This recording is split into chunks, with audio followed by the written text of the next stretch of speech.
साहब थोड़ा शांति रखे तो अच्छा होगा।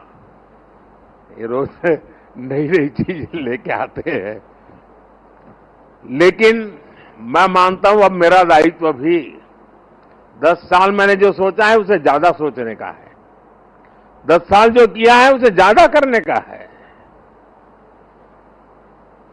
और अब जो करना है वो ग्लोबल बेंचमार्क को पार करने वाली दिशा में करना है। कल क्या थे और आज कितना अच्छा किया वो वक्त चला गया दोस्तों। पहले 5 पर थे, अब 10 पर पहुंच गए, वो वक्त पूरा हो चुका है। अब दुनिया इस विषय पर यहां पर है और ये इससे आगे कुछ नहीं है, तो उसके आगे हम होंगे।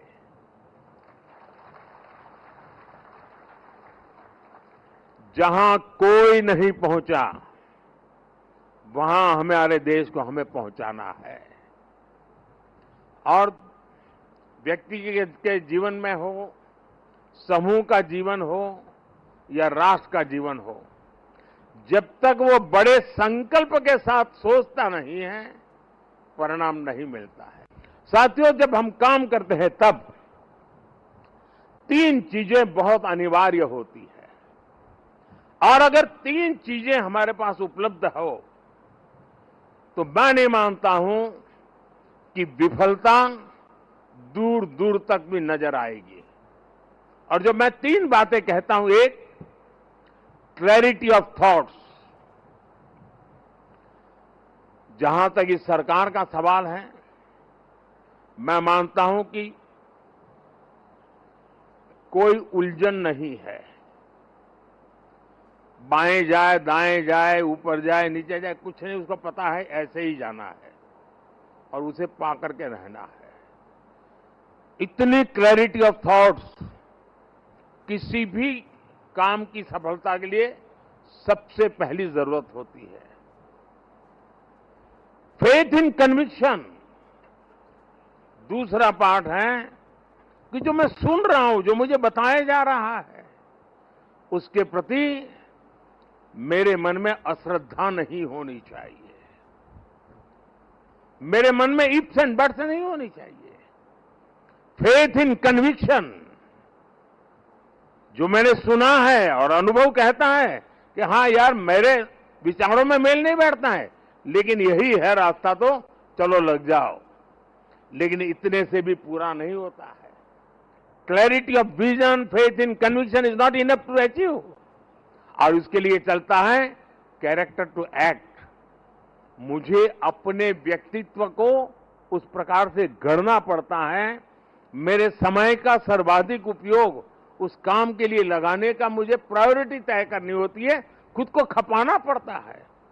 मेरा शरीर, मेरा मन, बुद्धि, सब कुछ मेरा कैरेक्टर टू एक्ट, उस काम को पूर्ण करने वाले कैरेक्टर के रूप में अगर निकलता है तो मैं परिणामों को प्राप्त कर। मेरी टीम के पास ये सब कुछ संभव है दोस्तों।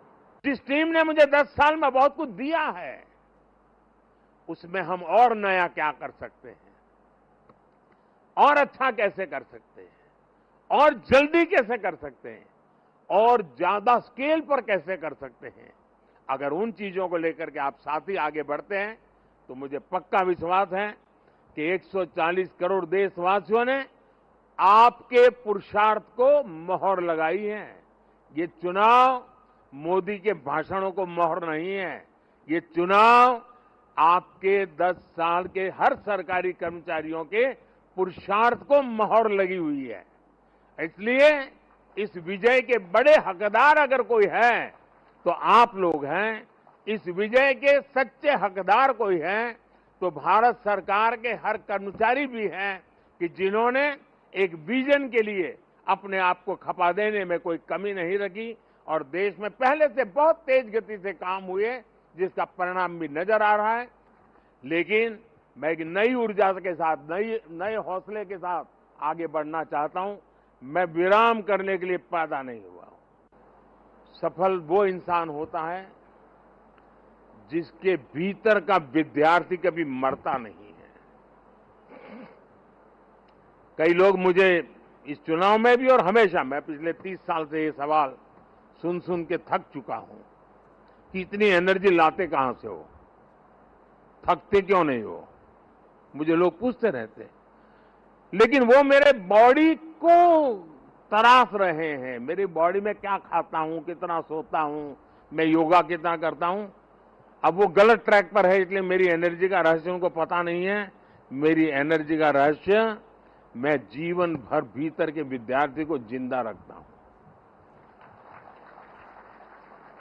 और जो व्यक्ति अपने भीतर विद्यार्थी को जिंदा रखता है, वो कभी भी सामर्थ्यहीन नहीं होता है, शक्तिहीन नहीं होता है और आलसी नहीं होता है। वो हर बार ऊर्जा से भरा हुआ रहता है।